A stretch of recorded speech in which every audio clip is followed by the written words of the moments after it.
The days passed slowly on the Sara Prime. Lyrilleth continued to avoid Daniel, spending her time in council meetings and military briefings. The war with the Kreth was going badly. Every day brought news of another colony falling, another fleet destroyed, another 1,000 Valorians dead. But the princess refused to think about the human who was supposed to be her salvation. Daniel, meanwhile, did not sit idle. While Lyrilleth assumed he was wasting his time in the guest quarters, he was actually doing something far more useful. He walked through every corridor of the palace, memorizing the layout. He studied maps of the city and the surrounding wilderness. He learned the Valorian language by listening to servants and guards. He found the location of every emergency exit, every weapon storage room, every hidden tunnel. The Valorian guards thought he was just a curious tourist. They laughed at him behind his back, calling him a primitive ape who was fascinated by their superior technology.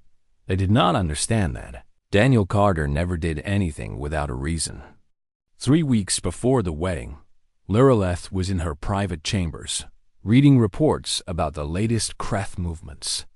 The enemy fleet had been spotted near the outer colonies, but military analysts believed they were still months away from attacking the homeworld.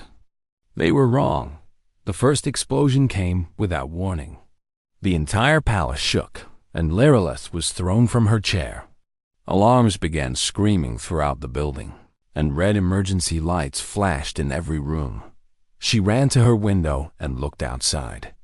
Her blood turned cold. The sky was filled with Kreth warships, hundreds of them, pouring out of hyperspace like a swarm of angry insects. Their weapons fired continuously, raining destruction down on the capital city. Buildings exploded. Fires spread through the streets. People ran in every direction, screaming in terror. "No," Lyrilleth whispered. "This is impossible. How did they get so close without being detected?" There was no time to find answers. The palace guards burst into her room, their faces pale with fear. "Princess, we must evacuate immediately. The Kreth have breached the outer defenses. Dropships are landing throughout the city." Lyrilleth grabbed her ceremonial blade from its display case. It was more decoration than weapon, but it was better than nothing. "Take me to the emergency bunker." They ran through the palace corridors, but the building was in chaos. Explosions shook the walls. Chunks of ceiling fell around them. Smoke filled the air, making it hard to breathe. They reached the main stairway, and that was when everything went wrong. A Kreth dropship crashed through the palace roof, landing in the central courtyard. Its doors opened and dozens of Kreth soldiers poured out.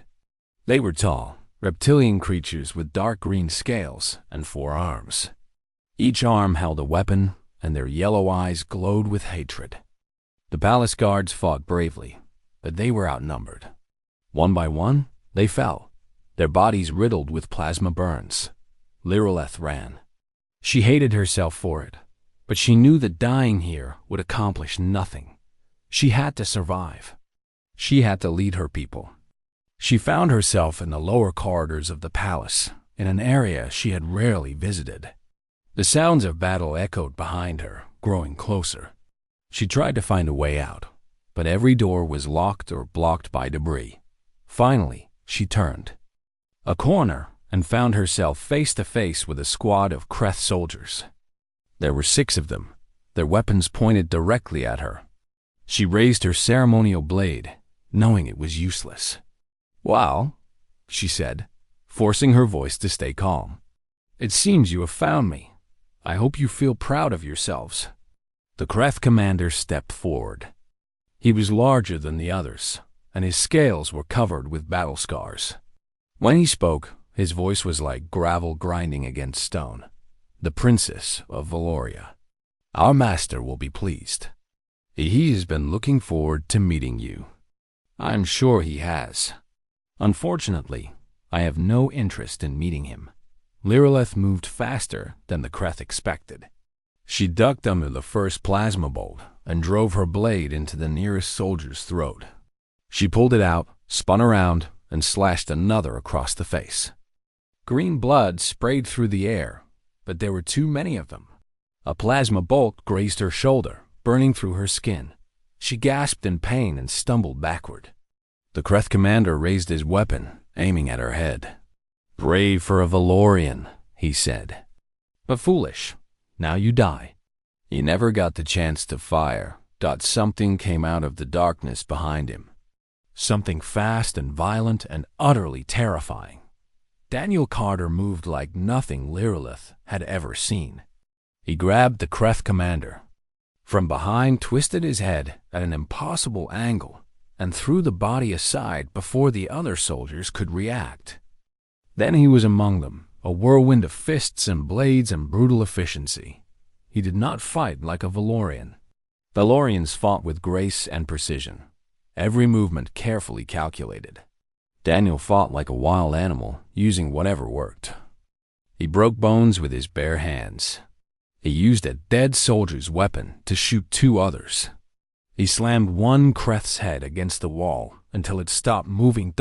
In less than 30 seconds. All 6 soldiers were dead. Daniel stood in the middle of the carnage, breathing hard. His uniform was torn and covered with green blood. There were cuts on his face and arms, and one of his eyes was swelling shut. But he was alive, and so was she. "Can you walk?" he asked. Lirelith stared at him, unable to speak. Her mind was trying to process what she had just witnessed. "Princess, can you walk?" Yes, I can walk." "Good. We need to move. There are more coming." He grabbed her hand and pulled her forward. She followed him without thinking, her legs moving on their own. "You killed them," she said, still in shock. "All of them, by yourself." 12, actually. There were 6 more on the way here. 12 Kreth soldiers, by yourself. "I told you, Princess, I never fail a mission." They ran through the corridors, and Lirelith realized that Daniel knew exactly where he was going. Every turn, every door, every hidden passage. He had memorized the entire palace layout. She had thought he was wasting his time for 3 weeks. She had been a fool. Behind them, the sounds of battle continued. But ahead of them, somewhere in the darkness, there was hope. And for the first time since this nightmare began, Lirelith was glad that the human was by her side. The great hall of the Valorian palace was silent. Hundreds of council members sat in their floating seats, their silver skin glowing softly under the purple lights. At the center of the room, Princess Lirelith stood alone, her hands clenched into fists at her sides. She had just heard the most insulting words of her entire life. "You want me to marry a human?" she said, her voice echoing through the chamber. "Have you all lost your minds?" High Chancellor Morith rose from his seat. He was old, even by Valorian standards, and his silver skin had faded to a dull gray. But his eyes were still sharp, and his voice was steady. "The war with the Kreth Dominion has destroyed half our fleet, Princess. Our colonies are falling one by one. We need allies, and humanity has offered their support. But they want something in return. Then give them technology. Give them resources. Give them anything except me. They do not want things, Princess. They want trust. They want a bond that cannot be broken by politics or time. They want a marriage." Lirelith laughed, but there was no humor in it. She walked across the chamber floor, her long white gown trailing behind her like a river of silk. Every council member watched her, but none dared to speak. "Humans," she said, almost spitting the word. "They discovered space travel only 200 years ago. They still fight wars among themselves. They live for barely a century before their bodies fail them. They are children playing with toys they do not understand. Children who have built the most powerful military fleet in the outer systems," Morith replied calmly. "Children who defeated the Zarkan Empire in less than 5 years. Children who have never lost a war since they left their little blue planet." Lirelith stopped walking. She turned to face the Chancellor, her violet eyes burning with anger. I am the daughter of Emperor Theron the Great. I am the heir to a civilization that has existed for 50,000 years. I will not lower myself to marry some primitive creature from a backwater world. Your father is dead, princess. The Kreth killed him when they bombed the Imperial Palace on the Sara Prime. Your mother died trying to protect your younger brother. You are all that remains of the royal bloodline. And if you do not secure this alliance, you will be the last. The words hit Lireleth like a physical blow. She had not allowed herself to grieve for her family. There had been no time. The Kreth had attacked without warning, and she had spent the last 6 months running, hiding, and trying to hold together the broken pieces of her empire. She closed her eyes and took a deep breath. When she opened them again, her face was calm, but her heart was still raging. Who is this human they want me to marry? Morith pressed a button on his chair, and a holographic image appeared in the center of the room. It showed a human male in a military uniform. He had short brown hair, green eyes, and a face that looked like it had been carved from stone. There were scars on his jaw and neck, and his expression was cold and serious. Commander Daniel Carter of the Earth Alliance Navy, 34 years old. Born in a region of Earth called Colorado. He has led 15 major military campaigns and has never been defeated. He is considered one of the finest tactical minds in the human fleet. Lireleth studied the image. The human was not ugly, she admitted to herself. But there was something about him that made her uncomfortable. He looked like a weapon waiting to be used. Does he know about this arrangement? She asked. He does. According to our sources, he was not pleased either. But he accepted the mission because his superiors ordered him to. So he sees me as a mission. How romantic. This is not about romance, princess. This is about survival. The Kreth are coming, and they will not stop until every Valorian is dead. We need the human fleet, and this marriage is the price. Lireleth was silent for a long moment. She looked around the council chamber at the faces of her people. They were tired, scared, and desperate. Many of them had lost families in the war. They were looking at her with hope in their eyes, begging her to save them. She hated them for it. She hated herself for what she was about to do. Fine, she said quietly. I will meet this human, but do not expect me to love him. Do not expect me to pretend that this is anything more than a business arrangement. He will be my husband in name only. Morith bowed his head. That is all we ask, princess. 3 weeks later, Daniel Carter arrived on the Sara Prime. His ship landed in the main spaceport, and Lireleth watched from her window in the palace. She had refused to greet him personally. Let him wait, she thought. Let him understand that he was not welcome here. For 3 days, Daniel waited. He stayed in the guest quarters that had been prepared for him, and he did not complain. He did not demand to see the princess. He simply waited. On the 4th day, Lireleth finally agreed to meet him. She entered the reception hall with her head held high and her face as cold as ice.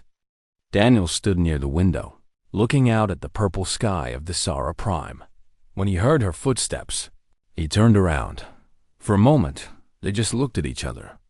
Lireleth tried to find weakness in his eyes, some sign that he was afraid or uncertain. But there was nothing. His gaze was steady and calm, like a deep ocean that hid unknown depths. Princess Lireleth, he said, bowing his head slightly. Thank you for agreeing to see me. Do not thank me, Commander. I had no choice in this matter. Neither did I.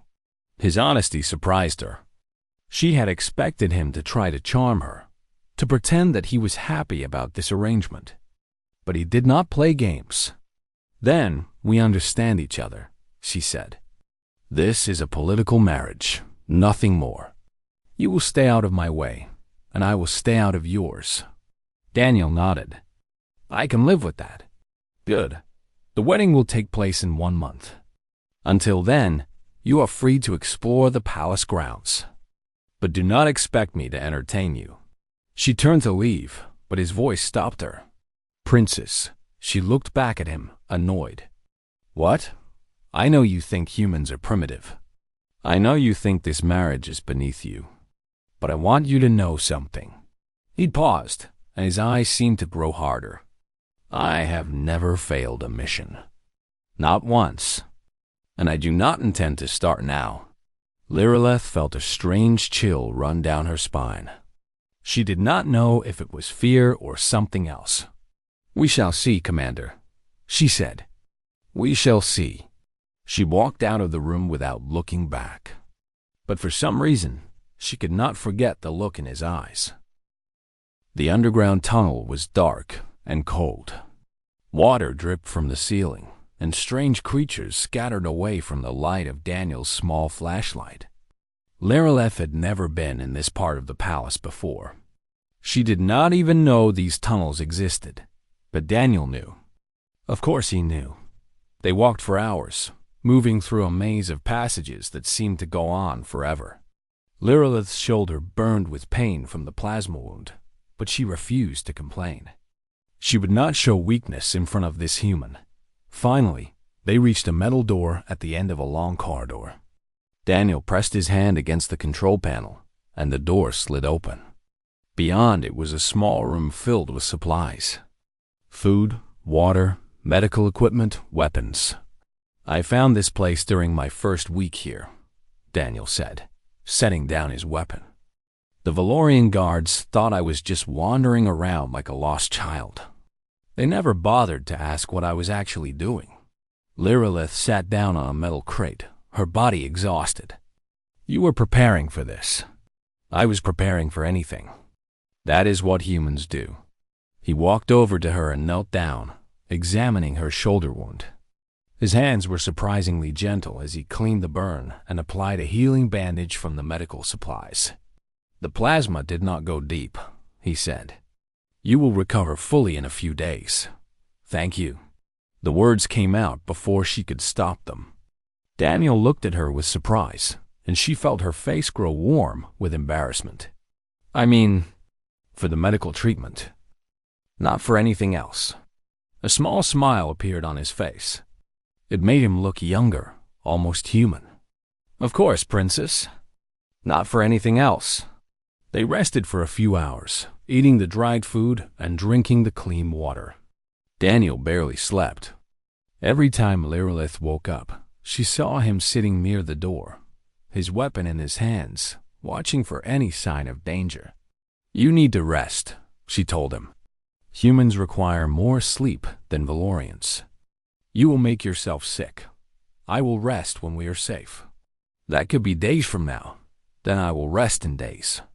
She shook her head in frustration. "This is foolish. You are pushing your body beyond its limits. You will collapse, and then what will I do?" Daniel turned to look at her.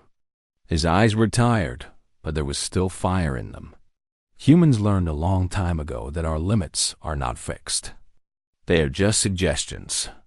When we need to do more, we find a way to do more. That is impossible. Every species has biological limits that cannot be changed. Tell that to the human who ran for 26 miles to deliver a message to his people, then died with a smile on his face. Tell that to the human who lifted a car to save her child.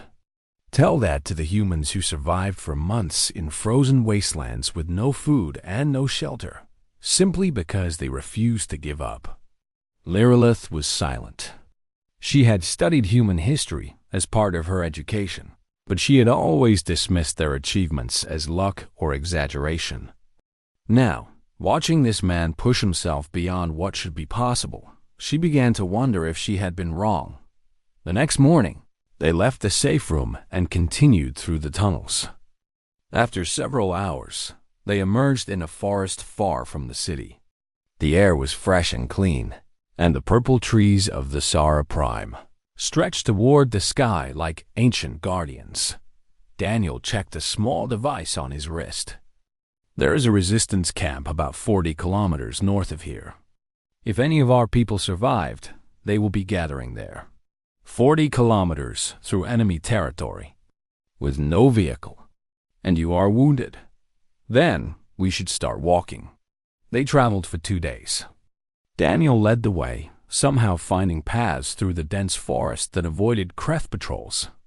He hunted small animals for food, built shelters from branches and leaves, and treated Lireleth's wound every few hours with plants he found in the forest. "How do you know which plants are safe?" she asked him on the second night, as he applied a paste of crushed leaves to her shoulder. "I studied them. The Valorian database has information about every species on this planet. I memorized the ones that could be useful. In 3 weeks? I read fast." She laughed, surprising herself. It was the first time she had laughed since the attack. Daniel looked at her with curiosity, and she quickly made her face serious again. "Tell me about Earth," she said, trying to change the subject. "Tell me about humans." Daniel sat back against a tree and looked up at the stars. "What do you want to know?" "Everything. I want to understand how a species so young became so powerful." He was quiet for a long moment, gathering his thoughts. Then he began to speak. "Earth is a dangerous planet. It has earthquakes, volcanoes, hurricanes, floods, and 100 other ways to kill you. The climate changes without warning. The other animals want to eat you.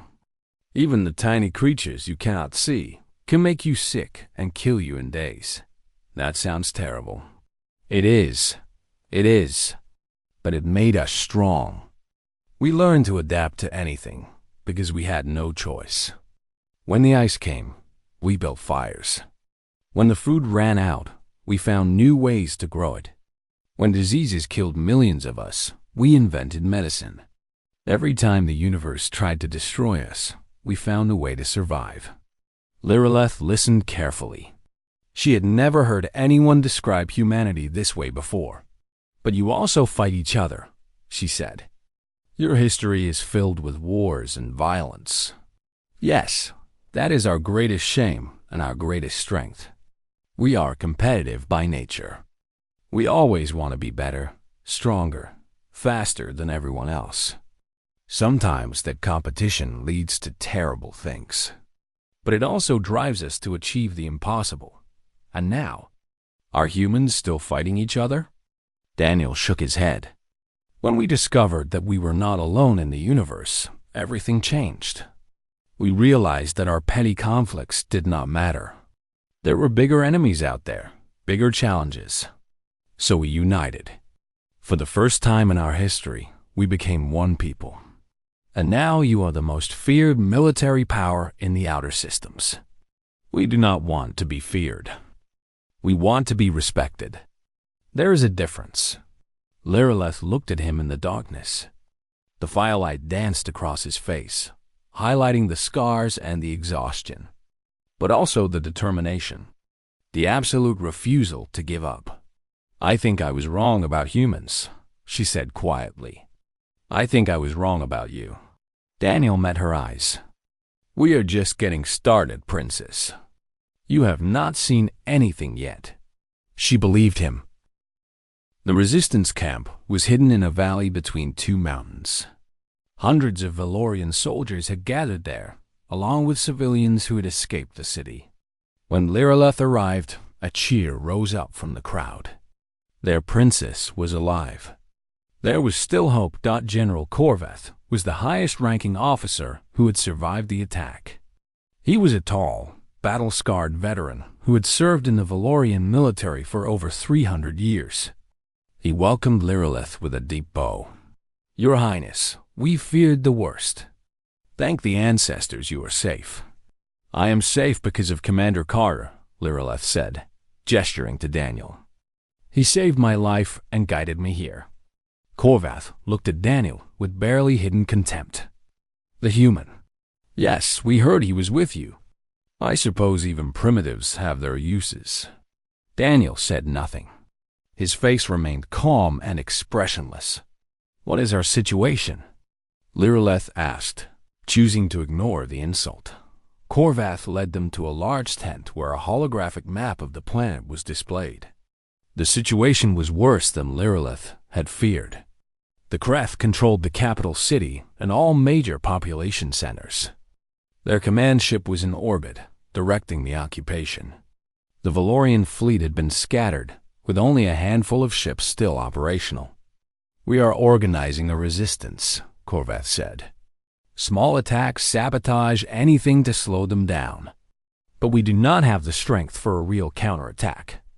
We are outnumbered and outgunned. What about the human fleet?" Lirelith asked. "They were supposed to be our allies. Where are they?" "They sent a message saying they are on their way. But they are still 3 weeks from arriving. By then, it may be too late." The room fell silent. Everyone knew what 3 weeks of Kreth occupation meant. Executions. Slave camps. The complete destruction of Valorian culture and society. Daniel stepped forward. "May I see the tactical data on the Kreth fleet?" Korvath frowned. "Why would a human understand Valorian military information?" "Because I spent the last 3 weeks studying it. Every ship class, every weapon system, every known weakness." "Show me the data."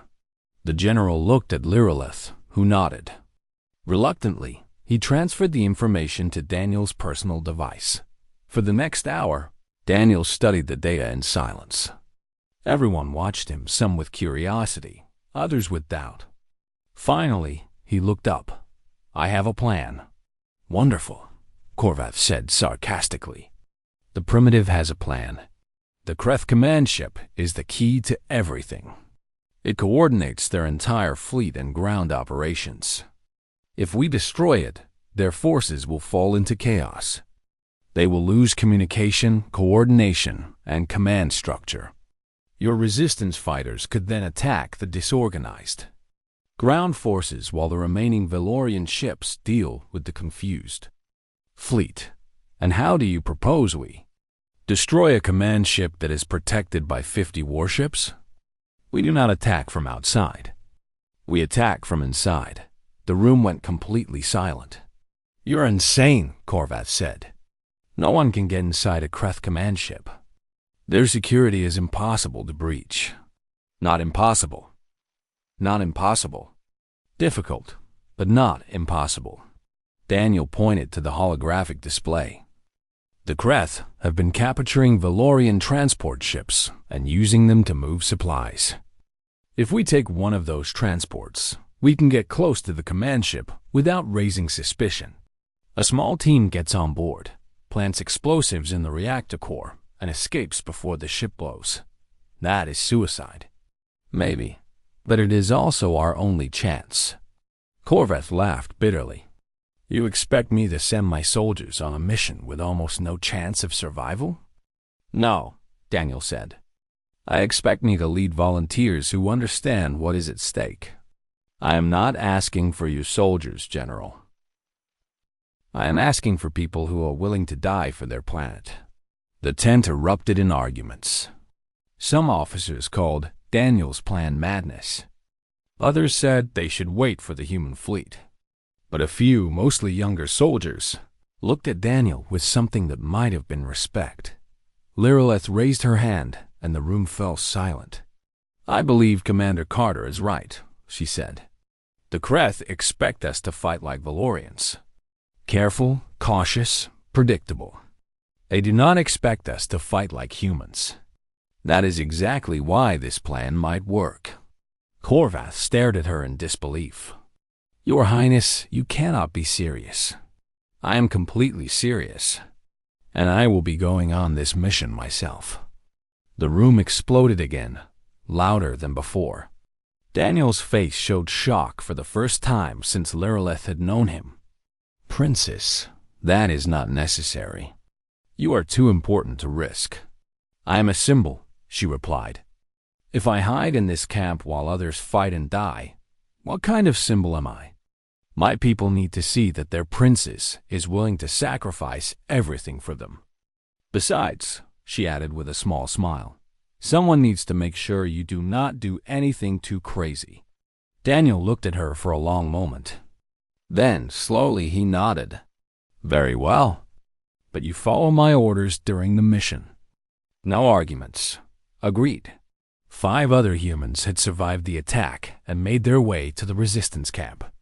They all volunteered immediately when they heard Daniel's plan. Lireleth watched them prepare, checking weapons and equipment with calm efficiency. Are they not afraid? She asked Daniel. Of course they are afraid. But they are more afraid of doing nothing. That is the human way. We would rather die trying than live knowing we never tried. The mission launched 2 days later. They captured a Kreth transport ship and killed its crew. Then they flew toward the command ship, hiding among the regular supply traffic. The Kreth did not suspect anything. When they docked with the command ship, Daniel led the way. The human soldiers moved through the corridors like ghosts, silent and deadly. They killed guards without making a sound. They bypassed security systems that should have been impossible to hack. They adapted to every obstacle, changed plans on the fly, and never stopped moving forward. Lireleth fought beside them, and for the first time, she truly understood what made humans so dangerous. They did not fight with the cold precision of Valorians. They fought with passion, creativity, and an absolute refusal to accept defeat. They reached the reactor core and planted the explosives. But the Kreth had finally realized something was wrong. Alarms screamed throughout the ship. Soldiers poured toward their position from every direction. We need to go, Daniel said. Now, they ran toward the docking bay, fighting through waves of Kreth soldiers. One by one, the human soldiers fell, buying time for the others with their lives. By the time they reached their ship, only Daniel, Lireleth, and 2 others were still standing, and Daniel was badly wounded.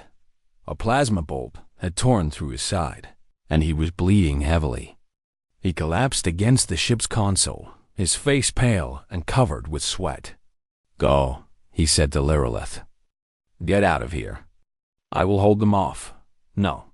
She grabbed his arm and pulled him toward the ship. Humans run toward life, remember? You told me that yourself. So we run. Together. She dragged him onto the ship. The engines roared to life. They pulled away from the command ship, just as the explosives detonated. The explosion was beautiful. The Kreth command ship broke apart in a ball of fire that lit up the entire sky. The enemy fleet fell into chaos, ships crashing into each other, communications breaking down, commanders screaming orders that no one could hear. The Valorian resistance attacked. The remaining fleet attacked. And for the first time since the war began, the Kreth were losing. Lireleth looked at Daniel, who was barely conscious in the seat beside her. We did it, she whispered. Your crazy plan actually worked. He smiled weakly. Told you.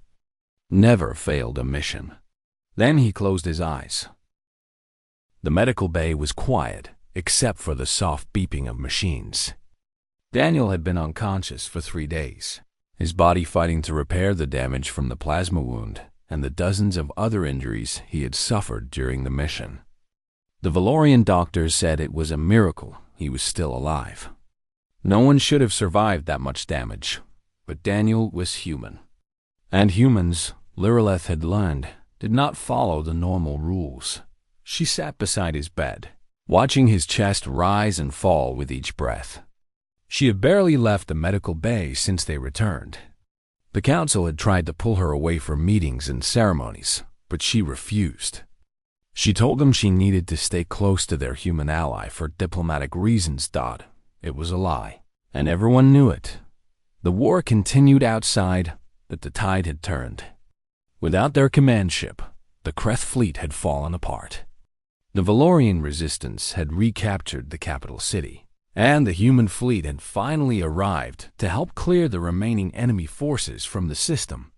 It would take months to fully drive the Kreth from Valorian space, but victory was no longer a dream. It was a certainty, and it was all because of one human who had refused to accept the impossible. On the 4th day, Daniel opened his eyes. Lireleth was reading a report when she heard him stir. She looked up and found him watching her with those steady green eyes. "How long?" he asked, his voice rough and dry. 4 days. "The doctor said you should have died at least 3 times, but apparently your body did not receive that message." He tried to smile, but it turned into a wince of pain. "Sounds about right." She helped him drink some water, holding the cup to his lips with a gentleness that surprised her. A month ago, she would have let a servant do this. A month ago, she would not have cared if this human lived or died. Everything had changed. "The wedding has been postponed," she said. "The council decided it was not appropriate to hold a celebration while the war was still ongoing." Daniel nodded slowly. "That makes sense. And afterward? Will you still want to go through with it?" It was the question she had been asking herself for days. The political reasons for the marriage still existed. The alliance with humanity was more important than ever. But was that the only reason she was sitting here, waiting for him to wake up? "I spoke to the council this morning," she said carefully. "I told them that the marriage will proceed as planned, but not as a political arrangement." Daniel's eyes widened slightly. "What do you mean?" Lireleth took a deep breath. She had faced Kreth soldiers, survived explosions, and fought her way through an enemy command ship. But somehow, this was harder than all of that. "I mean that I was wrong about humans. I was wrong about you. I thought your species was primitive and reckless and emotional. I thought you were beneath us." She paused, choosing her words carefully. "But I have seen what humans are capable of. I have seen you push yourself beyond any reasonable limit. Sacrifice everything for people who treated you with contempt, and refused to give up even when there was no hope left." Daniel was silent, listening. "You are not primitive," she continued. "You are something far more frightening. You are a species that looks at the impossible and says, 'Not good enough.' You are a species that treats death as an inconvenience rather than an ending. You are a species that has achieved more in 200 years of space travel than most civilizations achieve in 10,000. Princess, please, let me finish." She took another breath. "I am not marrying you because the council ordered me to. I am not marrying you because my people need the alliance. I am marrying you because somewhere in the last few weeks, between the explosions and the running and the fighting, I realized that I do not want to imagine a future without you in it." The words hung in the air between them. Lireleth felt exposed, vulnerable in a way she had never experienced before. She was a princess who had been trained to hide her emotions, to always appear strong and composed. And now she was confessing her feelings to a human who might not feel the same way.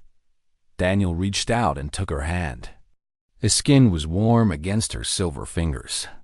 "When I accepted this mission," he said slowly, "I thought it was going to be the worst assignment of my career. Diplomatic marriage to an alien princess who hated humans. It sounded like a nightmare." Lireleth felt her heart sink. "But then I met you," he continued. "And I saw someone who was strong, proud, and completely unwilling to compromise her principles. Someone who fought Kreth soldiers with a decorative sword. Someone who insisted on joining a suicide mission because she refused to hide while others risked their lives." His grip on her hand tightened. "Somewhere in those weeks, I stopped seeing this as a mission. I started seeing it as something else. Something I never expected to find." "And what is that?" He smiled, and this time it reached his eyes. "A beginning, if you are willing." Lireleth felt tears forming in her eyes. She had not cried since she was a child. Valorian royalty did not cry. But she was not just Valorian royalty anymore. She was something new, something that had been created in fire and blood and impossible odds. "I am willing," she whispered. The wedding took place 1 month later, after the last Kreth forces had been driven from the system. It was held in the rebuilt palace of the Sara Prime, and representatives from both Valoria and Earth attended. The ceremony combined traditions from both cultures, a symbol of the new relationship between their peoples. Lilith stood at the altar in a dress of white and silver, looking more beautiful than Daniel had ever seen her. He stood beside her in his dress uniform, his scars visible for everyone to see. They were not hidden or covered up. They were proof of what he had done, what he had sacrificed. When the moment came to exchange vows, Lilith spoke first. "I, Princess Lilith of the Valorian Empire, take you, Daniel Carter of Earth, as my husband. Not because I was ordered to, not because my people needed an alliance, but because you showed me what it means to truly live. You showed me that the universe is full of wonders I never imagined, including a species stubborn enough to make the impossible look easy." The audience laughed softly, but Daniel's eyes never left hers. "I take you as my wife," he said, "not because it was my mission, not because my superiors ordered me, but because somewhere between almost dying a dozen times, I realized that there is nowhere else I would rather be. You are the future I want, Princess. Today, tomorrow, and for whatever time we have together." They kissed and the crowd erupted in cheers. Valorians and humans celebrated side by side, enemies from the past becoming friends for the future. Later that night, as they stood on the palace balcony looking up at the stars, Lilith leaned against Daniel's shoulder. "What happens now?" she asked. "Now we build something new, a real alliance between our peoples, a future where we face whatever comes together. And if more enemies come, if the Kreth return or something worse appears." Daniel put his arm around her and smiled. "Then we do what humans have always done. We adapt. We fight. We refuse to give up." He looked down at her, his eyes filled with something that might have been love. "And we win." Lilith smiled back. A month ago, she had thought humans were primitives who had no place in the galactic community. Now she understood the truth. Humans were the most dangerous, stubborn, and wonderful species in the entire universe, and she was proud to call one of them her husband. Far across the galaxy, other species watched the news of the Valorian-human alliance with great interest. Some felt hope. Some felt fear. Some felt curiosity about this strange young species that refused to play by the rules. They had no idea what was coming next, but the universe was about to find out.